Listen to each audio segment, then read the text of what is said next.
Haleluya, shalom kepada semua sahabat-sahabat saya.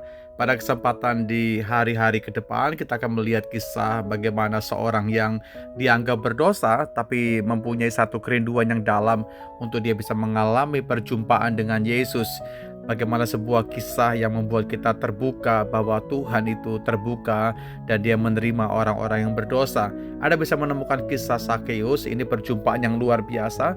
Saya bilang bahwa sebuah perjumpaan yang mengubahkan bagaimana cara pandangnya berubah, bahkan keputusannya pun berubah. Lukas pasal 19 ayat pertama dan ke-10 sampai ke-10 kita bisa menemukan kisah ini. Dan ada hal-hal yang menarik yang menjadi pelajaran buat kita dan kita akan belajar bersama-sama. Yang pertama saya melihat bahwa Sakeus, saudaraku, dia punya kerinduan yang sungguh-sungguh untuk bertemu dan berjumpa dengan Yesus. Anda bisa melihat ayat yang keempat dari Lukas pasal 19 ayat yang keempat. Maka berlarilah ia mendahului orang banyak, lalu memanjat pohon ara untuk melihat Yesus yang akan lewat di situ. Bagaimana sebuah hal yang diperbuat oleh Sakeus hari itu, karena dia badannya pendek, posturnya lebih pendek dari kebanyakan orang, tapi dia tidak kurang akal. Dia berlari mendahului orang banyak, lalu memanjat pohon ara untuk melihat seperti apa Yesus yang sementara lewat hari itu. Sahabat-sahabat saya, Sakeus rela memanjat pohon ara demi untuk melihat siapa? Pribadi Yesus. Mungkin selama ini dia banyak kali mendengar apa yang diperbuat oleh Yesus, tentang bagaimana mukjizat yang dia perbuat, bagaimana hal-hal yang besar yang dia kerjakan buat bangsa itu, dan sebuah kerinduan yang dalam dia mau melihat Yesus. Ini menunjukkan bahwa keterbatasan, yaitu keterbatasan fisik dan status atau juga masa lalu tidak pernah menghalanginya untuk bertemu dan berjumpa dengan Yesus. Bukankah hal demikian juga selaras dengan kehidupan kita? Kita punya kekurangan, kita punya keterbatasan.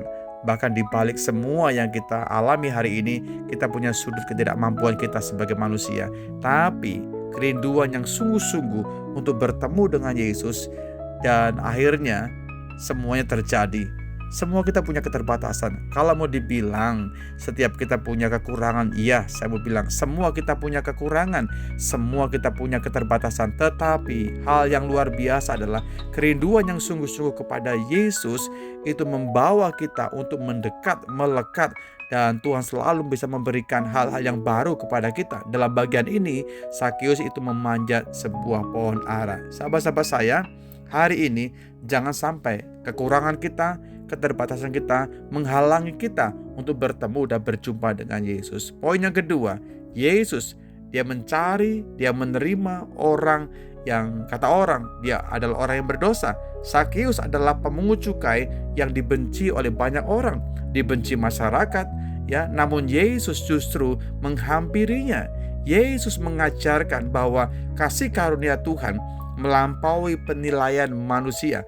Anda bisa menemukan di bagian-bagian yang terakhir dari kisah ini, ya, ayat yang ke-9, kata Yesus kepadanya, hari ini telah terjadi keselamatan kepada rumah ini, karena orang ini pun anak Abraham. Sebab anak manusia datang untuk mencari dan menyelamatkan yang hilang. Garis bawahi baik-baik, sebab Yesus datang untuk mencari dan menyelamatkan yang hilang. Dalam bagian ini adalah Sakeus. Dia orang yang terhilang, dia orang yang berdosa, tapi Tuhan dia mencari, dia menerima orang-orang yang dianggap berdosa. Bukankah ini berkat buat kita?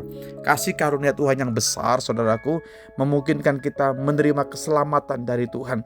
Bukan karena upaya kita, bukan karena hebat, kuat, dan siapa kita, kehebatan kita, atau mungkin kepandaian kita. Bukan.